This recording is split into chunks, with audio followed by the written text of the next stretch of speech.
Hello girlies, welcome my YouTube family. I finally feel like I have gotten my crew, I'm starting to find my people, like my main girls that get me, get my life, can relate to it, feel motivated and inspired by it. That is to the core the reason I started talking about my journey as a recovering addict. And today we're just gonna touch on it a little bit more so that you guys have a little bit more context and perspective on my backstory from rock bottom to what it is now currently, and just hopefully to help more people be aware of the program that I'm in.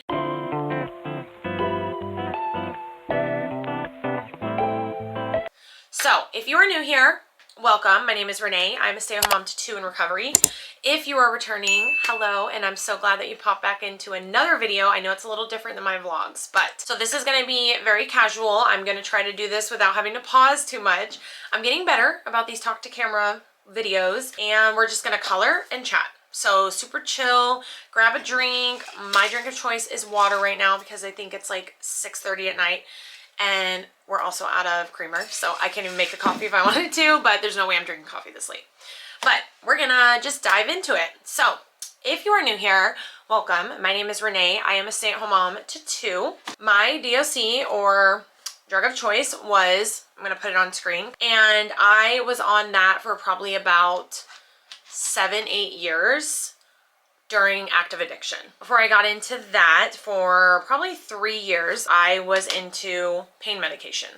I shattered my femur in 2018, and that started the cycle of popping pills and pain meds. It went from the pain meds to the other one, and it just escalated really fast. It's so funny because I remember my husband now, we were in active addiction together, and I remember telling him, I will never do that with a certain DOC. I was like, I will never go to that level with it, right? Never say never. That's how bad I was, and also give you some perspective into why I fight so hard for people who are in this situation and feel like they have no way out. Because I have been there. I have been at the absolute bottom, homeless, penniless, not knowing where my next meal was gonna come from. I mean, really just broken and shattered and just like a corpse, a soulless corpse. It was a very scary time. I had no family or friends. Every friend in my life disowned me, rightfully. You know, I was damaging myself, and in the midst of it, I was also damaging my relationships. I lost everybody, and it was a very lonely, isolating time in my life. And so unfortunately, I got very attached to the DOC as a form of not only numbing, but it was like my friend. It was like that thing that was always consistent, and that, I could always rely on. And if you get it, you get it. But it was to the point that I was either going to go one way or the other. And we all know the 2 ways that you go when you're down that path. There's only 2 ways out of it. And it's either 6 feet under or behind bars. So we're gonna fast forward a little bit to 2018. My current husband now and I decided to give the methadone program another try.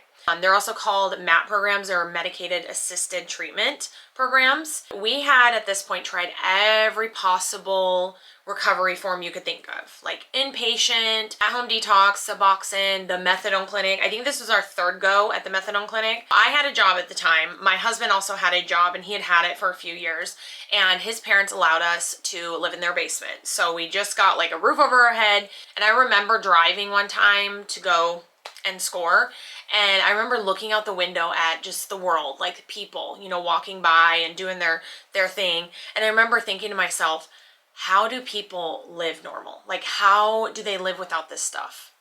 And it was like at that point that I was like, I realized that I literally don't know the last time that I felt something.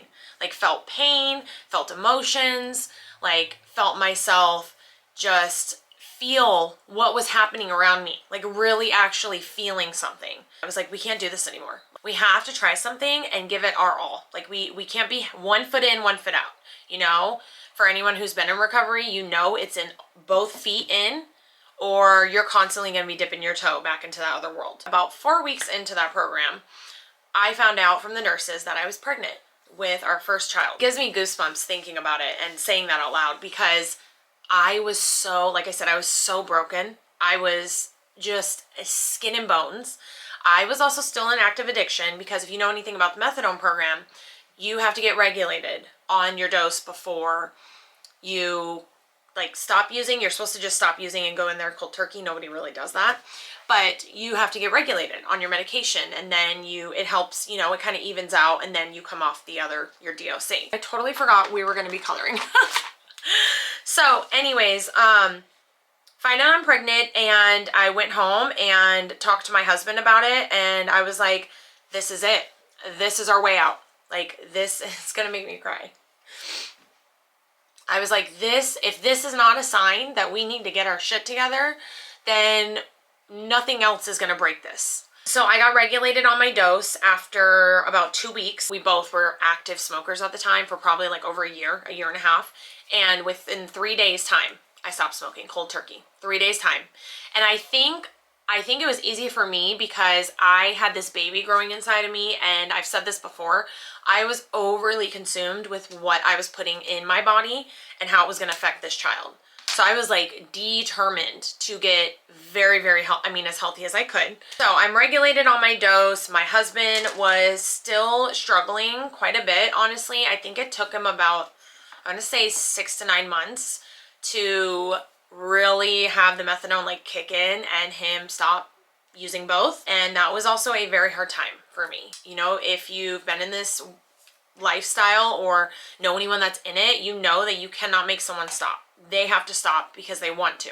So when we had her, she was actually very healthy. And I know this is a question I've gotten before, was did she have any issues with the methadone? We had both our kids in this program. I do feel me cutting all substances, smoking, trying to eat as healthy as I could, just detoxing my system as soon as possible, as soon as I found out I was pregnant, helped a little bit to her not having any withdrawal symptoms from the methadone. She had none. Her and my youngest both had no withdrawal symptoms from the medication. I did breastfeed my oldest for about 18 months, and then my youngest for about 3 months, because it didn't take with her, unfortunately, which I was very sad about. I do highly recommend breastfeeding because I know that helps them get just like the smallest dose of the medication. If you are going through a process like this, I know that can definitely help ease what they're going through. So as of current, I am still in the methadone program. I am actually at the lowest dose I've ever been in through the 8 years that I've been in it. This year in October will actually be 8 years off of substances, so clean and sober. And I am currently decreasing my dose, so I'm tapering right now. If everything goes as planned, I should be graduated out of the program and off of it by like midsummer. I want anyone struggling right now to know there is a light at the end of the tunnel. You can get out. You just have to want it. You have to have a powerful enough why that is going to surpass your want and desire for the substance. If you are in a situation where you feel like you've tried everything and nothing is sticking, try it again.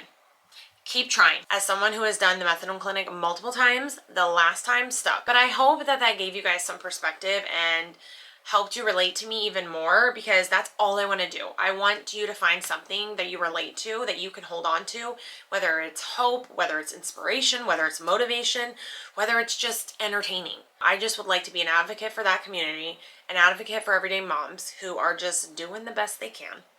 And, you know, some days are going to be hard, some days are going to be good. I literally just made this, and I think I'm going to frame it, and it just speaks to what I just said. I got to find it now. This is like my favorite quote. Some days will hurt, some days will heal. How true is this? You know, we got to take the good with the bad, and we just rock through it even when it's shitty. And sometimes we just need a place to go to where we feel seen. I hope you all have a beautiful week, and until next time, stay safe, and I will see you soon. Bye.